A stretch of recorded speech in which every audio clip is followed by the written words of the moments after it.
할렐루야. 오늘 이 예배의 자리로 나오신 모든 성도님들을 주님의 이름으로 축복하며 환영합니다. 이 시간 온전히 우리의 삶의 모든 길들을 인도해 주시는 예수 그리스도, 그 이름 앞에 함께 나아가시기를 소망합니다. 나의 갈 길 다가도록 다 함께 찬양하시겠습니다. 나의 갈 길, 나의 갈 길 다가도록 예수 인도하시니 내 주 안에 있는 긍을 어찌 의심하리요. 믿음으로 사는 자는 하늘 위로 받겠네. 무슨 일을 만나든지 만사형통하리라. 무슨 일을 만나든지 만사형통하리.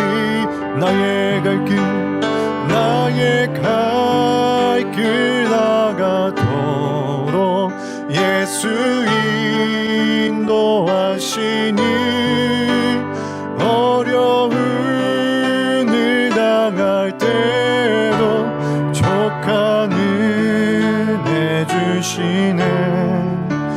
나는 심히 고단하고 영혼 매우 가라나. 나의 앞에 반석에서 샘물 나게 하시네. 나의 앞에 반석에서 샘물 나게 하신. 나의 갈 길, 나의 갈 길 다가도록 예수 인도하시. 그의 사랑이, 그의 사랑 어찌 큰지 말로 할 수 없도다. 성령 감화 받은 영혼 하늘 날아갈 때에 영영 부를 나의 찬송 예수 인도하셨네. 영영 부를 나의 찬송 예수 인도하셔. 영영 부를 나의 찬송 예수 인도하셨네. 영영 부를 나의 찬송 예수 인도하셨네.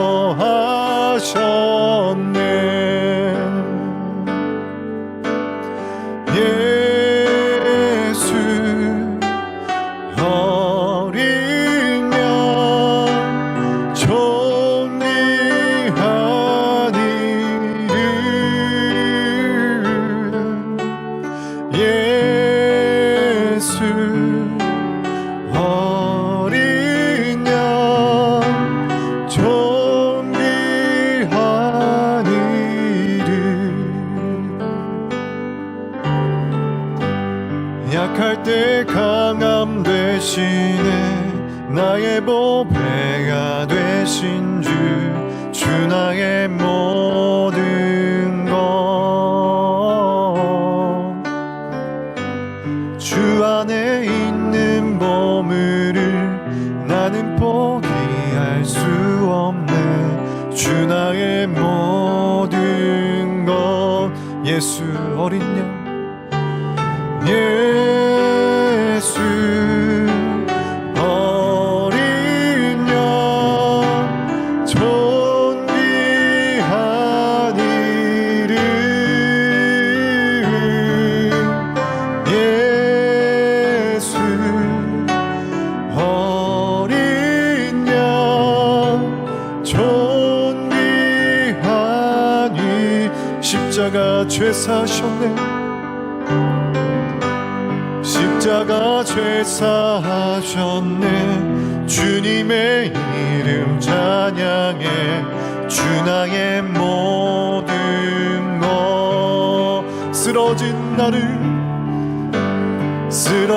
나를 세우고 나의 빈잔을 채우네. 주 나의 모든 것. 예수 어린 양, 예수 어린 양, 존귀한 이름. 예수 어린 양, 존귀한 이.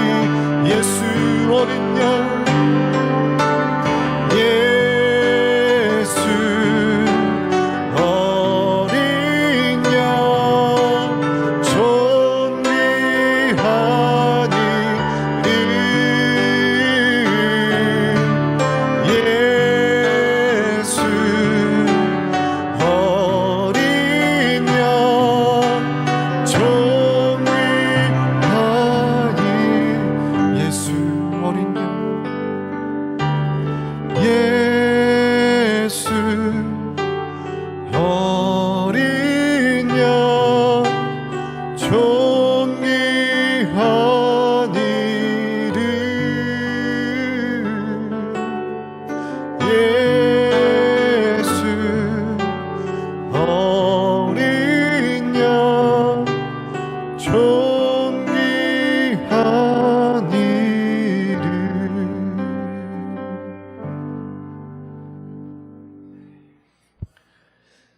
우리의 모든 길을 인도하여 주시는 하나님 아버지 감사합니다. 광야에서도 구름기둥과 불기둥으로 인도하셨던 그 주님의 이름 앞에 영광과 찬송을 올려드립니다. 우리의 가는 길이 때로는 광야와 같을지라도 주여 인내하게 하여 주시옵시고, 또한 멀리 돌아가는 길 같아 보일지라도 오로지 주님의 인도하심만을 따라 나아가는 자들이 되게 하여 주시옵소서. 회개하라, 천국이 가까이 왔느니라 말씀하셨던 주님, 이 시간 참으로 회개하는 마음을 가지고 주님 앞에 나아가오니 세상의 모든 죄악들로부터 우리의 몸과 영혼을 지켜주시옵시고 참된 구원의 기쁨, 천국의 기쁨을 누리며 살아가는 자들이 될 수 있도록 주여 인도하여 주시옵소서. 이제 곧 다음 세대 여름 행사가 시작됩니다. 준비하는 과정부터 마무리까지 주님께서 하나하나 모든 것을 인도하여 주시옵시고 그 모든 과정을 통하여서 우리의 다음 세대들이 이 땅 가운데 바로 설 수 있도록 주여 인도하여 주시옵소서.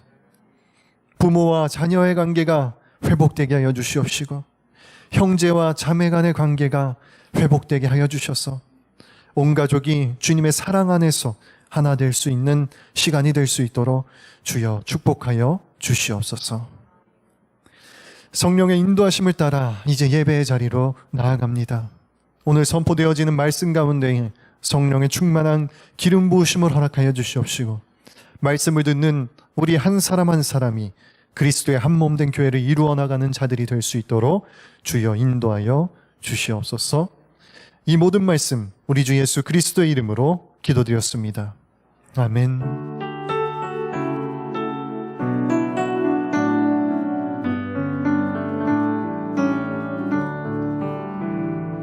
할렐루야. 모든 성도님들을 주님의 이름으로 축복하며 환영합니다. 이 시간 옆에 분들과 함께 축복하며 나아가도록 하겠습니다. 평화 하나님의 평강이 당신의 삶에 넘쳐나기를. 평화 하나님의 평강이 당신의 삶에 가득하기를 축복합니다. 하나님의 평강이 가득하기를 축복합니다. 광고 말씀 드리겠습니다. 오늘 오후 4시부터 청년부 온라인 연합집회가 예배당, 3층 예배당에서 열리게 됩니다. 일본 온누리 비전교회, 서울 온누리 여호수아 청년부, 서울 일본어 예배부가 함께 드리는 온라인 연합집회입니다. 교회 홈페이지나 오사카 온누리교회 유튜브 채널로도 누구나 참여하실 수 있으십니다. 7월 22일 목요일부터 7월 23일 금요일 오후 2시에서 5시까지 파푸스 고학년 바이블 캠프가 교회에서 열립니다. 이번에는 부모님과 자녀들과 함께하는 프로그램이므로 부모님들의 적극적인 참여를 부탁드리겠습니다. 성경이 읽어지네 일본어 구약 통독학교가 7월 28일 수요일부터 매주 수요일 저녁 7시 30분부터 9시까지 총 13화에 걸쳐 3층 예배당 또한 온라인 줌으로 열리게 됩니다. 회비는 무료이며 교재는 사무실에서 구입이 가능하십니다. 신청을 원하시는 분들은 교회 사무실로 연락을 부탁드리겠습니다. 생명의 삶 8월호가 발간되었습니다. 8월 본문 말씀은 빌레몬서 사사기 말씀입니다. 날마다 주님의 말씀으로 주님과 함께 동행하며 나아가시는 한 달간이 되시기를 바랍니다. 7월 22일 목요일부터 23일 금요일은 국정휴일로 사무실은 쉬게 되겠습니다. 새벽 예배와 금요 예배는 통상대로 드려집니다. 오늘 함께 하실 말씀을 봉독하도록 하겠습니다. 오늘 저희들에게 주어진 말씀은 요한계시록 10장 1절에서 11절까지의 말씀입니다. 제가 봉독하도록 하겠습니다. 그리고 나서 나는 다른 강한 천사가 구름을 입고 하늘에서 내려오는 것을 보았습니다. 그의 머리 위에는 무지개가 있고 그의 얼굴은 해 같으며 그의 다리는 불타는 기둥 같았습니다. 그의 손에는 작은 책 하나가 펼쳐져 있고 그의 오른발은 바다를 밟고 있고 그의 왼발은 땅을 디디고 있었습니다. 그가 사자가 포효하듯이 큰 소리로 외치자 7 천둥이 각기 소리를 내며 말했습니다. 7 천둥이 말할 때 내가 기록하려 했습니다. 그때 나는 하늘에서 나는 음성을 들었는데 7 천둥이 말한 것들을 봉인하고 기록하지 말라고 했습니다. 그때 내가 본 바다와 땅을 딛고 서 있던 천사가 하늘을 향해 오른손을 들고 하늘과 그 안에 있는 것들과 땅과 그 안에 있는 것들과 바다와 그 안에 있는 것들을 창조하신 영원토록 살아계신 분을 두고 맹세했습니다. 더 지체하지 않을 것이다. 7번째 천사가 나팔을 불어 소리내는 날에 하나님의 비밀이 그분이 그분의 종들 곧 예언자들에게 선포하신 대로 이루어질 것이다. 하늘에서 내게 들려왔던 음성이 다시 내게 말씀하셨습니다. 너는 가서 땅과 바다를 디디고 서 있는 천사의 손에 펼쳐져 있는 책을 취하여라. 나는 그 천사에게 가서 그 작은 책을 내게 달라고 했습니다. 그러자 그가 내게 말했습니다. 이것을 가져다 먹어라. 이것이 내 배에는 쓰겠지만 내 입에는 꿀같이 달 것이다. 나는 천사의 손에서 작은 책을 받아서 먹었습니다.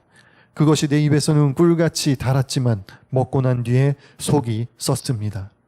그때 그들이 나에게 말했습니다. 너는 많은 백성과 나라와 언어와 왕들에게 다시 예언해야 할 것이다. 아멘.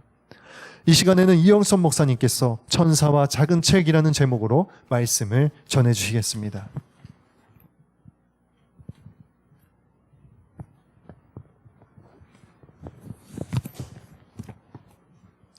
할렐루야. 지난주 저희들은 6번째 천사가 나팔을 불었던 그 재앙에 대해서 보았습니다. 6번째 천사가 나팔을 불었을 때 네 천사가 2억 명의 기병을 데리고 그 말의 입에서 나오는 그 불과 유황과 연기, 또 꼬리에 있는 그 해독한 것들과 그래서 사람의 3분의 1이 희생을 당하는 그러한 이야기가 나왔습니다. 이것이 우리가 상상을 하면 굉장히 무섭고 두려운 그러한 장면이지요. 그러나 그 가운데에서도 사람들은 회개하지 않았고 우상을 여전히 숭배했고 그러한 말씀을 우리는 보았습니다. 사람의 이 강팍한 마음은 그러한 무서운 광경에서도 변하지 않는 경우가 있다라는 것을 말해주고 있습니다. 이 묵시록에 나오는 마지막의 심판의 목적은 결국 무엇일까? 그것은 하나님 나라의 완성이죠.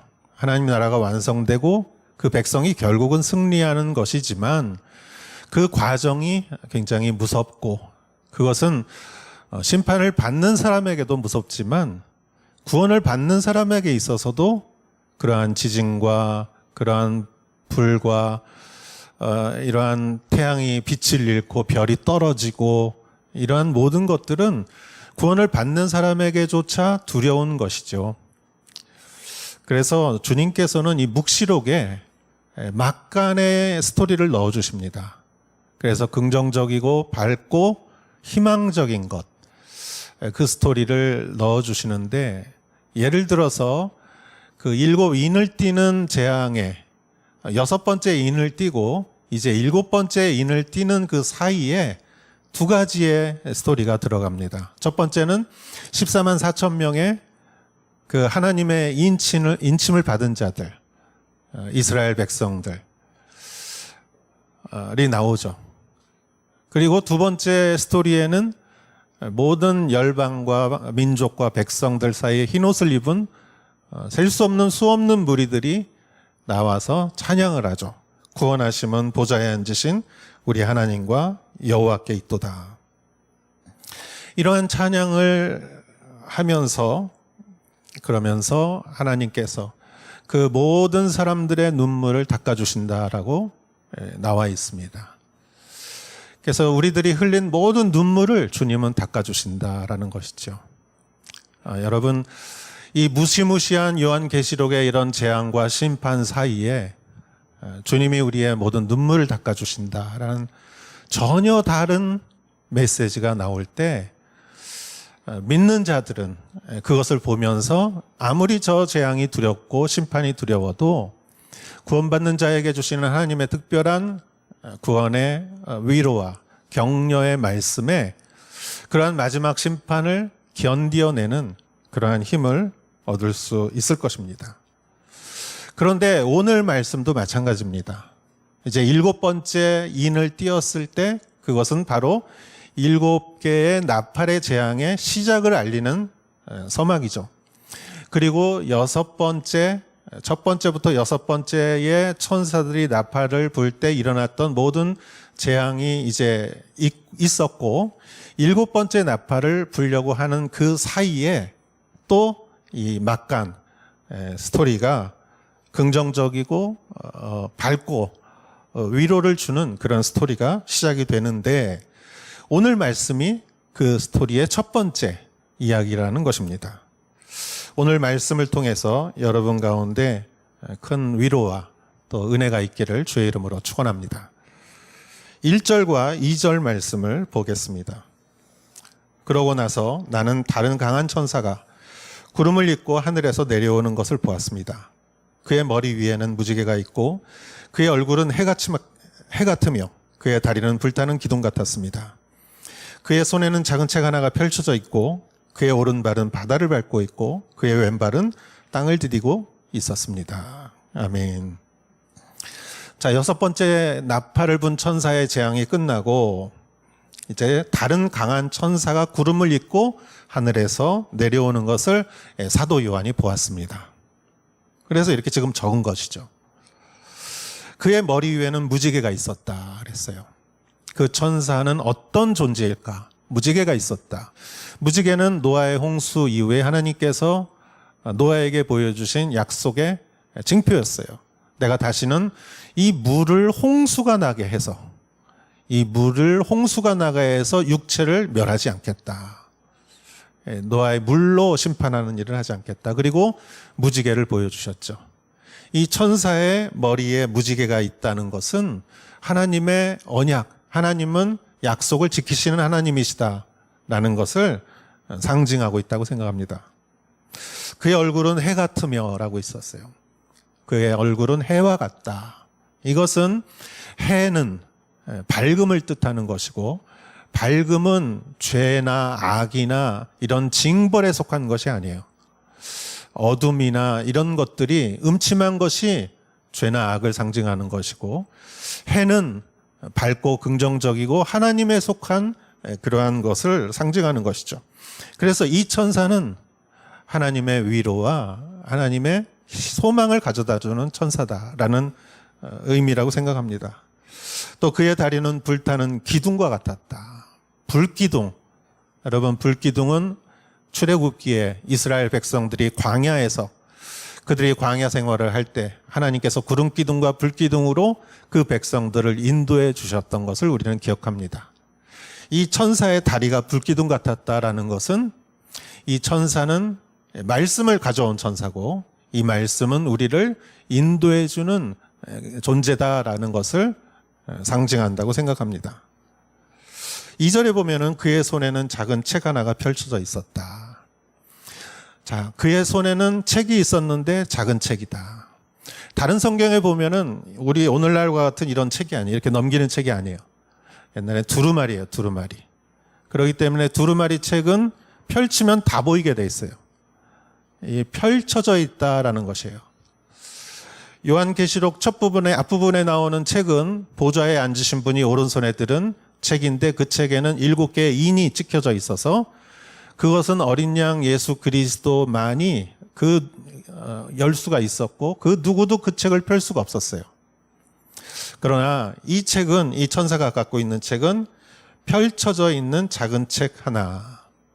그렇기 때문에 이것 좀 보여주세요라고 말할 필요가 없어요. 그냥 다 보이게 돼 있어요. 보이게 돼 있고 들리게 돼 있고 알게 돼 있어요. 내가 알려고만 하면. 말씀은 여러분 다 펼쳐져 있습니다. 들리게 돼 있습니다.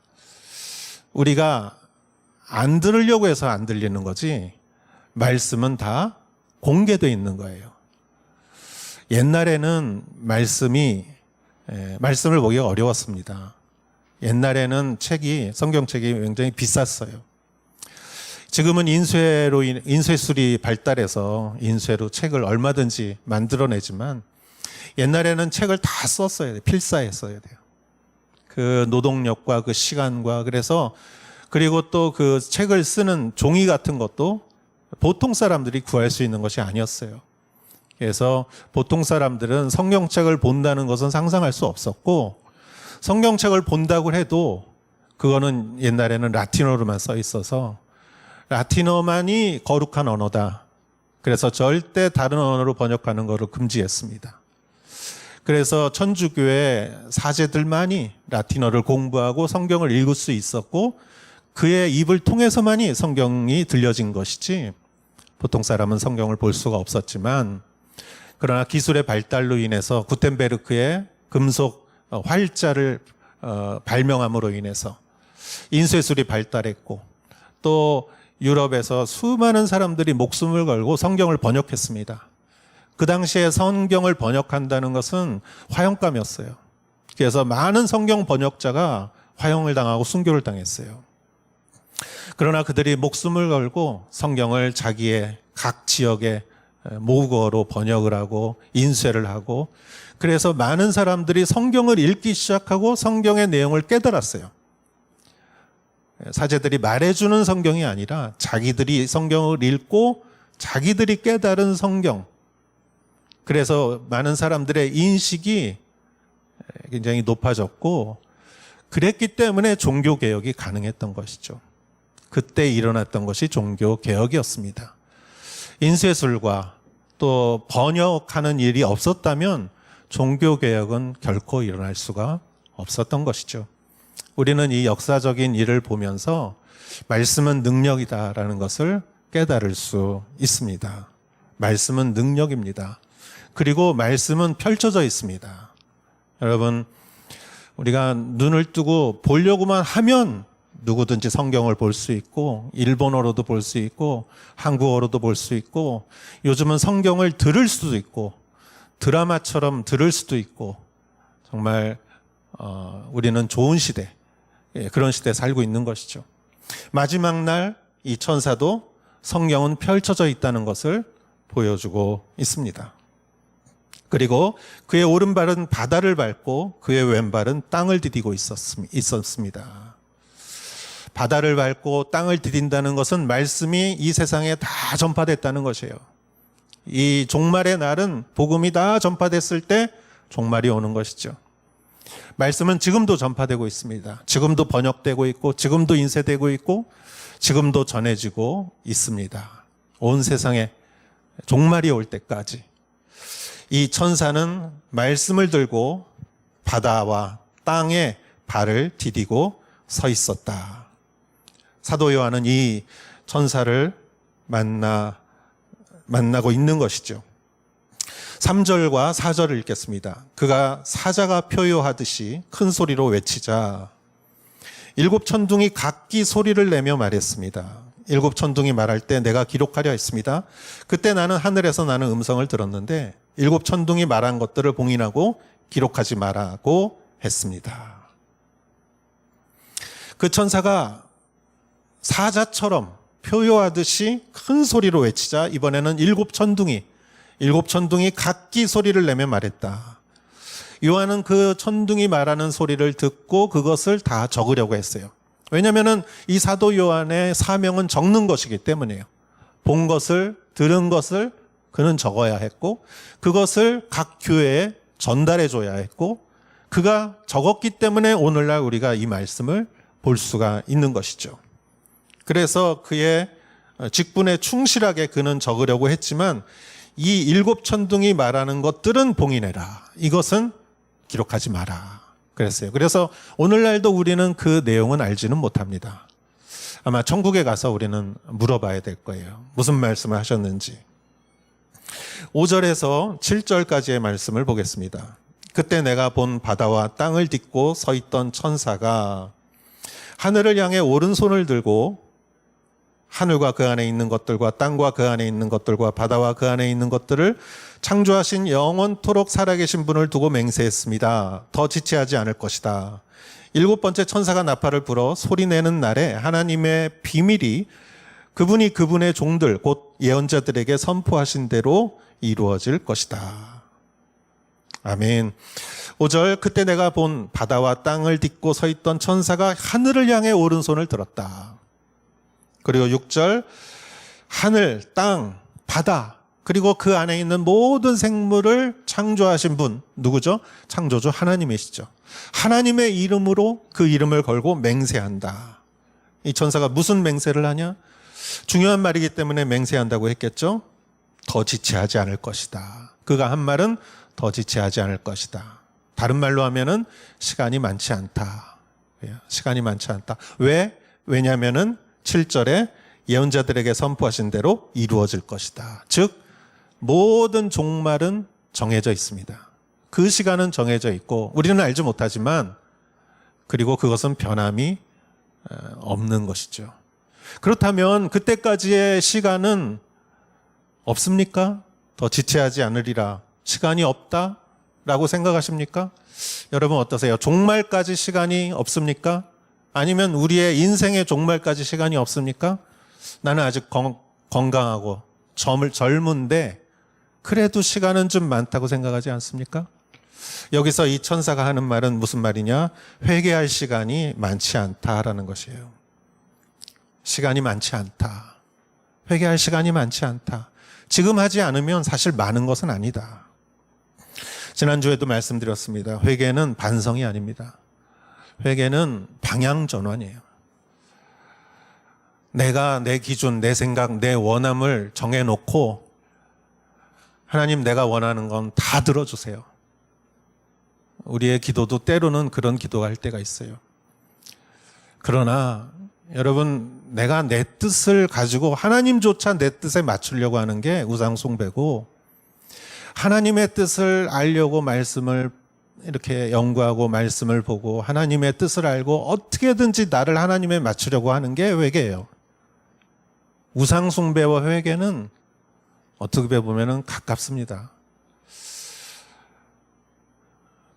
여러분 이 손이라는 게 이렇게 하면 손등이고 이렇게 하면 손바닥이잖아요. 하나의 손인데 비슷한 거예요. 우리가 믿음 생활하면서도 나한테 하나님조차 맞추려고 하면은 그게 우상숭배가 되는 거예요. 그리고 하나님에게 어떻게든 나의 모든 생각과 행동을 맞추려고 하는 것이 회개이고, 회개는 축복이고, 회개는 우리에게 성령 충만을 가져다 주는 것이죠. 그런데 그 시간이 많지 않다 이거예요. 지체할 시간이 없다, 많지 않다. 왜요? 많은데 아직 좀 시간이 많지 않습니까? 아닙니다. 많지 않습니다. 여러분 한번 생각해 보십시오. 사람은 어떤 습관이나 패턴을 가지고 살아가요. 그 시간이 되면은 일어나는 현상이 있어요. 그 시간이 되면 배고파지고, 그 시간이 되면 졸려지고, 그 시간이 되면 나릇해지고, 그 시간이 되면 이렇게 생각나는 게 있는 거예요. 저는 새벽 기도 끝나고 성경을 읽으려고 노력을 하는데 잘 안 돼요. 왜냐하면 그 시간 되면 잠이 와요. 아유, 오늘은 좀 안 되겠다. 자자. 잠깐 눈 붙이고 내일 하자. 다음 날 또 하려고 하는데 그 시간 되면 또 졸음이 스르르 오면 오늘도 좀 내일 하자. 그러니까 내 마음은 이 결단을 했어요, 이미. 그리고 한 달이고 두 달이고 실행을 못해서 그렇지 마음은 결단을 했어요. 그러니까 내가 이렇게 다 한 것 같아. 그런데 한 달, 1년, 5년 순식간에 지나갑니다, 여러분. 여러분, 술 먹는 게 죄는 아니에요. 그러나 우리가 하나님께 더 다가가기 위해서 그 시간과 그 재정과 그럴 정열을 가지고 내가 하나님을 더 섬기겠다. 내가 좀 술을 끊어보겠다. 그럼 그날 또 술 먹는 일이 생겨요. 그러면 마음에서 먹고 싶은 마음이 또 생겨요. 그럼 내일부터 하자. 다음 날 또 그런 일이 생깁니다. 그러니까 오늘 못하면 내일 못하는 거예요. 오늘 못하면 내일 못합니다.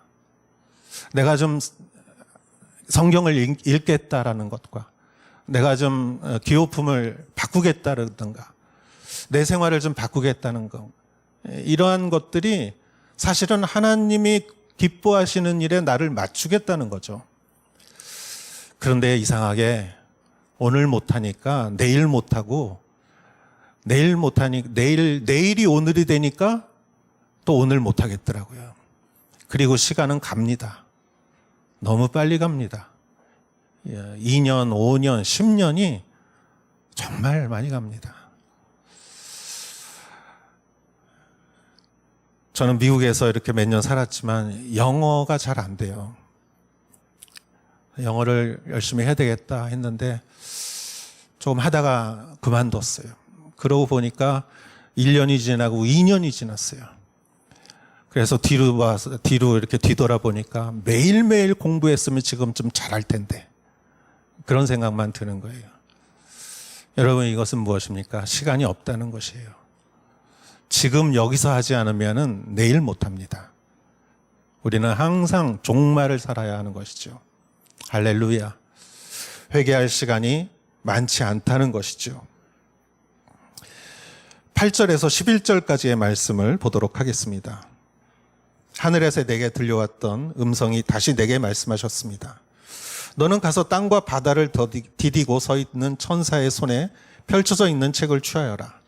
나는 그 천사에게 가서 그 작은 책을 내게 달라고 했습니다. 그러자 그가 내게 말했습니다. 이것을 가져다 먹어라. 이것이 내 배에는 쓰겠지만 내 입에는 꿀같이 달 것이다. 나는 천사의 손에서 작은 책을 받아서 먹었습니다.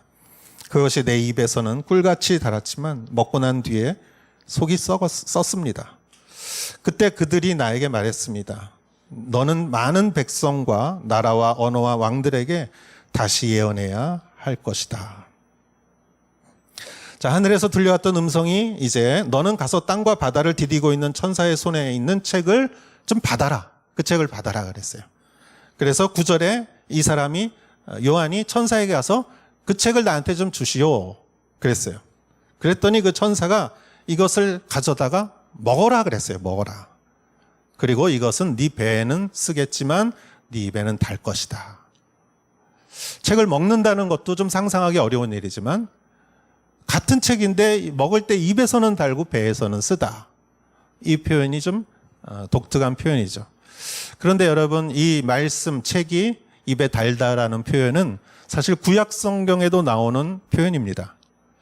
구약 성경의 에스겔서를 여러분 우리 한번 생각해 보도록 하겠습니다. 구약의 에스겔서에 이 내용이 나오는데 에스겔이라는 예언자에 대해서 좀 여러분에게 설명을 하겠습니다. 에스겔이라는 사람은 언제 사람이냐? 이스라엘이 남북으로 분열되고 북이스라엘이 아시리아에게 이미 8세기에 멸망을 하고 그리고 6세기에 남유대가 바벨론에게 멸망하는데 남유대가 멸망하는 것은 한꺼번에 한순간에 멸망하는 것이 아니라 오랜 시간을 거쳐서 점점 멸망해서 마지막에 이렇게 멸망을 하게 됩니다. 그 시기에 남유대를 괴롭혔던 나라가 이제 바빌론이라는 나라였고 이 바빌론이 1차 침공을 해서 포로를 데려갔을 때 다니엘이 포로로 잡혀갔어요. 또 다른 많은 사람들도 같이 잡혀갔겠죠. 바벨론의 느부갓네살이 2차 침공을 하면서 잡아간 사람이 여호야킨 유대 왕이에요. 남유대 왕 여호야킨. 그리고 왕을 새로 세웠는데 그 사람이 시드기야예요. 그리고 남유대의 마지막 왕이 됩니다. 그리고 같이 잡아간 많은 포로 중에 누가 있었냐면 에스겔이 거기 있었어요. 에스겔은 두 번째 2차 포로로 잡혀온 사람이에요. 그리고 시드기야가 통치를 하는 그 기간에 이제 남유대는 멸망을 하고 예루살렘 성전은 완전히 무너지게 되지요. 에스겔서에 보면은 여호야킨 왕이 잡혀와서 5년째 되는 때에 내가 이걸 쓴다라고 적혀져 있어요. 그렇기 때문에 에스겔 본인도 이제 이 포로가 되어서 5년째 되는 해에 그 해에 이 바벨론 타국에서 쓴 예언서가 에스겔서예요. 그 사람이 이 에스겔서를 쓸 때 남유대 예루살렘은 아직 멸망은 하지 않았어요. 그러나 멸망하기 직전에 있는 자신의 조국을 생각하면서 에스겔이 이 포로 생활을 하면서 여기서 쓴 이 예언서가 얼마나 처절하고 얼마나 참 괴로웠을까. 여러분 한번 생각해 보십시오. 여러분이 자신의 조국은 망해가고 여러분이 어떤 타향에서 포로 생활을 하면서 여러분이 글을 쓴다고 생각하면 정말 울밑에선 봉선하야 내 모양이 처량하다 이런 말이 나오겠죠. 그런데 에스겔은 이 유대 남유대에 대한 아주 엄격한 말을 쓰게 됩니다. 너희들이 우리 유대 사람 이스라엘 사람들이 멸망한 것은 우상 숭배를 했기 때문이요. 그들은 적들의 칼로 무너질 것이고 예루살렘 성전은 무너질 것이고 그리고 그 땅은 황무지가 될 것이다. 좀 위로의 말도 좋은 말도 할 수 있었지만 그는 하나님의 말씀을 받아서 썼기 때문에 그들의 우상 숭배로 인하여 그들이 철저하게 다 멸망할 것을 예언을 합니다. 그러나 모든 예언서가 그렇듯이 멸망으로 끝나는 것은 예언서가 아니에요. 하나님은 항상 결론이 소망이에요. 결론이 희망이에요. 이것이 다 멸망하지만 그러나 다시 재건될 것이다. 소생할 것이다. 그때 너희들이 세울 이 이스라엘 사람들이 세울 성전에 대해서 에스겔서에서는 자세히 그 성전의 모양에 대해서 얘기하고 성전에서 흘러가는 물이 강물이 되고 그러한 회복의 날, 그러한 부활의 날에 대해서 자세히 기록을 합니다. 자, 멸망했지만 하나님께서는 다시 소생시켜 주실 것이라는 그 에스겔서의 그 메시지를 아주 집약한 이야기가 에스겔의 마른 골짜기의 마른 뼈들이죠. 우리가 그 말씀을 다 잘 알지 않습니까? 에스겔이 골짜기에 가서 마른 뼈들을 보면서 이것이 살아날 수 있겠느냐? 그리고 하나님은 명령하십니다. 이 뼈들에게 하나님의 말씀을 들려줘라. 하나님의 말씀을 들려줘라. 무에서 유를 창조하시고 그리고 죽은 자를 살리신 하나님. 하나님은 말씀으로 이 세상을 창조하셨습니다. 말씀을 들려줘라. 뼈가 뼈에 맞춰지고 근육이 붙고 살갗이 붙고 사방에서 생기가 몰려오면서 그 뼈들은 군대가 되었다. 이것이 에스겔서의 모든 내용을 집약한 말씀이에요. 소망을 주는 말씀이에요. 다 멸망하지만 하나님께서 다시 소생시켜 주실 것이다. 그러면서 에스겔서의 오늘 묵시록의 말씀과 비슷한 내용이 3장 1절에서 3절까지 나오게 됩니다. 제가 한번 읽겠습니다. 그분이 내게 말씀하셨다. 사람아, 내가 보고 있는 그것을 먹어라. 이 두루마리를 먹고 이스라엘 족속에 가서 말하여라. 내가 입을 벌리자 그분이 내게 이 두루마리를 먹이셨다. 그리고 내게 말씀하셨다. 사람아, 내가 내게 주는 이 두루마리로 내 배를 채우고 내 내장을 가득 채워라. 그래서 내가 그것을 먹었는데 그것은 내 입에 꿀처럼 달콤했다. 즉 말씀을 먹었는데 내 입에 꿀처럼 달콤했다. 달았다라는 것이 에스겔서에 나오는 말씀이에요. 그리고 이 말씀과 비슷한 말씀이 묵시록에도 나오는 거예요. 묵시록의 천사가 사도 요한에게 그 펼쳐진 책을 주고 그것을 먹으라고 했을 때 입에는 달 것이요 배에는 쓸 것이다. 이렇게 말을 한 내용이 나오죠. 자, 그렇다면 여러분 이 묵시록에서 나온 이 천사의 발언에는 말씀이 단 것뿐만 아니라 배에는 쓰다라고 이렇게 말했습니다. 여러분 이것을 한번 우리가 어떻게 묵상을 해봤으면 좋겠습니다. 저도 이 말씀을 가지고 묵상을 했습니다. 말씀에는 맛이 두 가지가 있어요. 단맛과 쓴맛. 여러분 누가 여러분에게 아이스크림 가져와서 바닐라 아이스, 초코 아이스 두 가지 가져오면은 여러분 뭘 드시겠습니까? 여러분이 좋아하는 거 드시겠죠? 여러분에게 누가 말씀을 가져와서 단 말씀, 단맛 나는 말씀, 쓴맛 나는 말씀 이렇게 가져오면 여러분 뭘 고르시겠어요? 되게 단맛 나는 말씀 고르지 않겠습니까? 그래요. 단맛 나는 거, 은혜 받는 거 좋습니다. 그러나 한 가지 더 있습니다. 말씀은 쓴맛도 있다. 두 맛의 말씀이 있는 것이 아니라 사실은 하나의 말씀에 맛이 두 개가 있는 것이에요. 하나님의 말씀에는 단맛도 쓴맛도 있다. 아까 말씀드린 에스겔이 이스라엘 백성을 향하여서 포로로 왔지만 참 어렵고 힘든 상황에서 백성들에게 용기와 희망을 주어야 하지만 에스겔은 왜 그들이 멸망했는지, 그들이 우상 숭배한 것이 얼마나 큰 죄악인지 에스겔은 그 말씀을 전해야 했어요. 그 말씀은 쓴맛 나는 말씀입니다. 그 말씀을 들어야 했어요. 그러나 에스겔이 나중에 성전이 이렇게 회복되고 성전에서 강이 흐르고 또 마른 골짜기에서 골짜기의 그 마른 뼈들이 생기가 몰려와서 군대가 되는 그러한 말씀은 단맛 나는 말씀이겠죠. 그런 말씀에는 사람들이 많이 희망과 용기를 얻을 것입니다. 그래서 저는 생각해 봤어요. 단맛이 중요한지 쓴맛이 중요한지.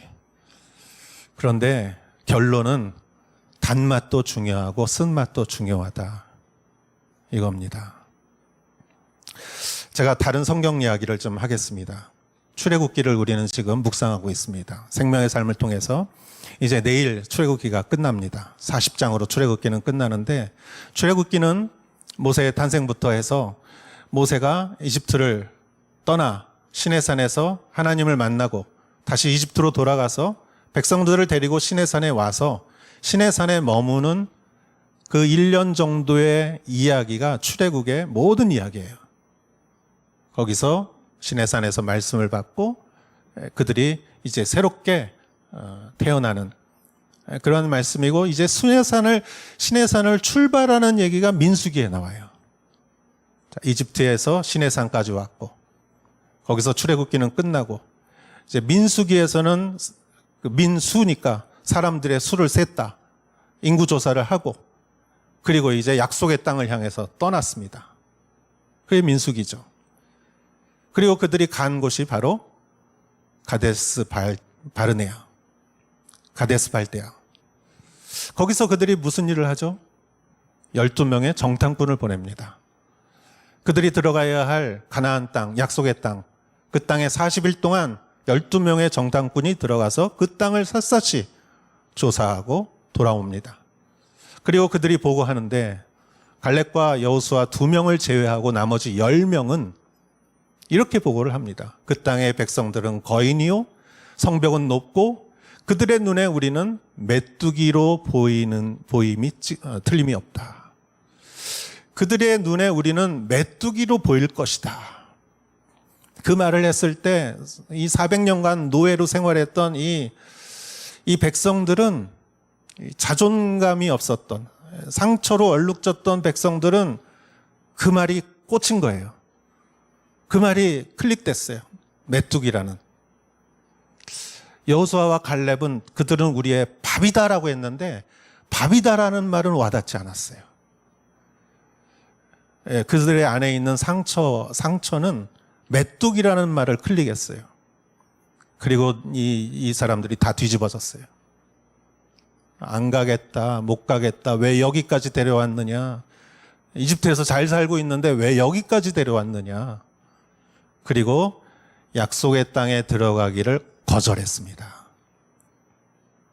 그들이 안 가겠다고 한 거예요.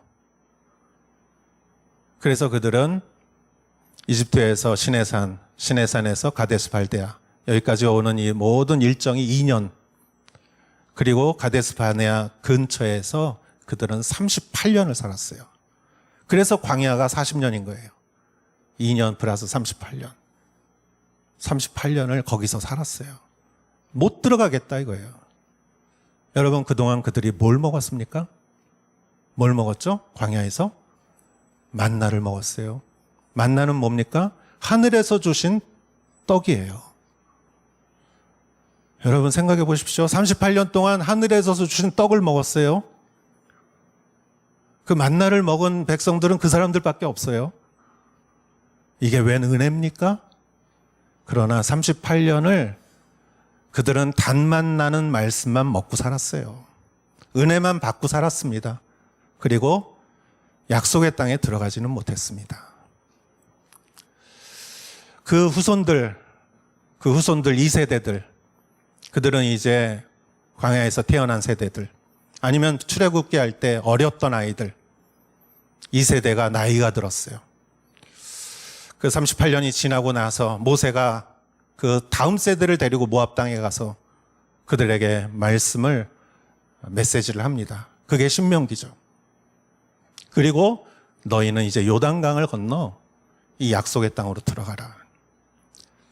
그들은 요단강을 건너서 너희는 좌로나 우로나 치우치지 말고 이 말씀을 가지고 들어가라. 말씀을 가지고 싸워라. 말씀을 가지고 전쟁해라. 이 세대는 전쟁을 했습니다. 여러분, 전쟁이 얼마나 안 좋은 겁니까? 제가 군대에 있을 때 한번 전쟁 날 뻔한 적이 있었어요. 그때 제가 식은땀이 나더라고요. 내 생명이 우연에 의해 사느냐 죽느냐가 좌우된다고 생각하니까 식은땀이 나더라고요. 여러분, 그 광야의 2세대들은 전쟁을 하고 싶었겠습니까? 죽으러 가고 싶었겠습니까? 그러나 그것은 하나님의 명령이었습니다. 가나안 요단강을 건너서 약속의 땅에 들어가서 그들은 전쟁했고 싸웠고 거기에는 만나도 없었습니다. 쓴맛 나는 말씀이에요. 쓴맛이에요. 쓴맛. 그러나 그들이 하나님의 나라를 이루었다는 것이죠. 여러분, 단맛 나는 말씀도 중요합니다. 은혜 받는 것도 중요합니다. 굉장히 중요합니다. 그러나 단맛만 가지고 살아간 사람들이 광야에서 죽은 사람들이죠. 그래서 성경은 말하잖아요. 그들은 광야에서 만나를 먹었지만 광야에서 죽었다. 그 다음 세대들은 쓴맛 나는 말씀을 가지고 요단강을 들어가 전쟁하고 싸우고 정복하고 그들은 힘들고 고생하고 상처받았습니다. 그러나 그들은 하나님의 나라를 이루어낸 주역들이 되었습니다. 여러분, 오늘 성경 말씀이 왜 입에는 달지만 배에는 쓰다고 했을까요? 말씀은 그런 것입니다. 때로는 우리를 위로하고 힘주고 격려하고 로뎀나무 아래에 있었던 그 예언자를 위로했던 하나님의 그러한 은혜가 있는 반면에 어떨 때는 이 말씀을 가지고 이 말씀을 실천하는 게 너무 어렵고 힘들고 오해받고 상처받고 손해보고 쓴맛밖에 없을 때가 있어요. 그러나 중요한 것은 무엇입니까? 중요한 것은 단맛이냐 쓴맛이냐는 중요하지 않다는 거예요. 하나님의 말씀 자체가 중요하다는 것이에요. 왜? 마지막 날까지 하나님의 말씀은 우리를 이끌어가는 그 힘이고 천국의 문을 여는 열쇠이기 때문이에요. 내가 내일 죽는다면 내 자동차가 무슨 소용이 있겠습니까? 그러나 영원히 우리를 인도하고 우리에게 천국을 열어주는 것은 바로 말씀이다. 그 말씀에서 단맛이 나는지 쓴맛이 나는지 그거는 하나님이 알아서 하실 거예요. 여러분, 힘들 때는 힘들지만 하시고, 아플 때는 아프지만 하시고, 건강할 때도 그냥 하시고, 하나님의 말씀을 따라가세요. 제가 어디서 보니까 이런 말씀이 있어요. 내 인생의 사령관을 말씀으로 삼아야지 여러분을 괴롭히는 사람을 인생의 사령관으로 삼지 마십시오. 부정적인 힘에 의해서 좌우되지 마십시오. 그걸 결정하는 것은 납니다. 여러분의 자녀의 성적이 여러분의 인생의 사령관이 되게 하지 마십시오. 물론 그것은 중요한 것입니다. 그러나 그것이 최상의 목적이 돼서는 안 됩니다. 여러분의 건강은 중요하죠. 그러나 그것조차도 내 인생의 최고 사령관이 되게 해서는 안 됩니다. 단맛이 나건 쓴맛이 나건 말씀으로 주님과 동행하며 나아가는 여러분 되시기를 주의 이름으로 축원합니다. 기도하겠습니다. 하나님 아버지, 감사합니다. 오늘 우리에게 이 종말의 날, 이 말씀이 달기도 하고 쓰기도 하지만 이 말씀이 정말 천국 문을 여는 열쇠임을 우리가 믿고 말씀대로 살아가는 자들이 되게 하여 주시옵소서. 예수님의 이름으로 기도했사옵나이다. 아멘. 우리 다 같이 일어나시어 봉헌 찬송 드리겠습니다.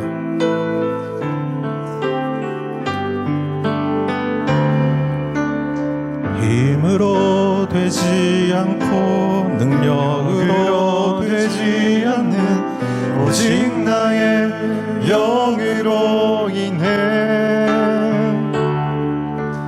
힘으로 되지 않고 능력으로 되지 않는 오직 나의 영으로 인해 오직 주의 성령으로 인해 높은 산도 그 앞에서 다 낮아지네 오직 주의 성령으로 인해 성전은 다시 세워지리라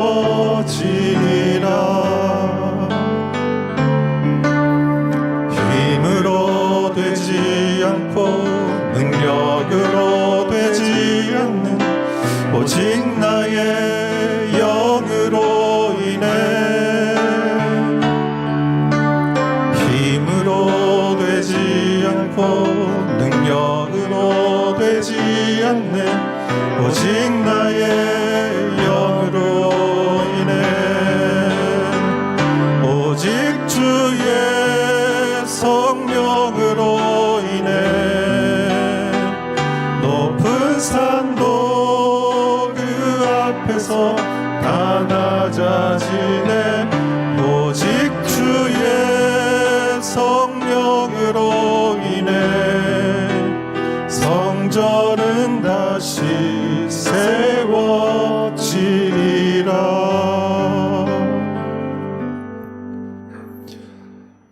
주님 영광 받으시옵시고, 이 백성들이 이 오사카 땅에서 주님께 예배드리는 이 귀한 백성을 주님 돌아보시고 한 사람 한 사람을 기억하시고 축복하옵소서. 우리의 가장 큰 소망은 하나님을 만나는 것이요, 먼저 그의 나라와 그의 의를 구할 때 우리에게 필요한 모든 것을 주님이 더하여 주신다고 하였사오니, 우리가 먼저 주님을 바라보고 주님 앞에 우리가 예배드리고 주님의 은혜를 가장 먼저 구합니다. 하나님 또한 우리가 이 감사로 예물을 올려드리오니 이 예물을 받으시고 한 사람 한 사람의 기도를 들으시고 또 재정과 아버지 하나님 필요한 모든 것들을 채워 주시옵소서. 풍성하게 하여 주시옵소서. 이제는 우리 주 예수 그리스도의 은혜와 하나님의 사랑과 성령의 인도하심이 여기 모여 말씀을 따라 살아가는 사랑하는 성도님들 머리 위에 이제로부터 영원토록 함께 하실지어다. 아멘. 살아계신 주, 나의 참된 소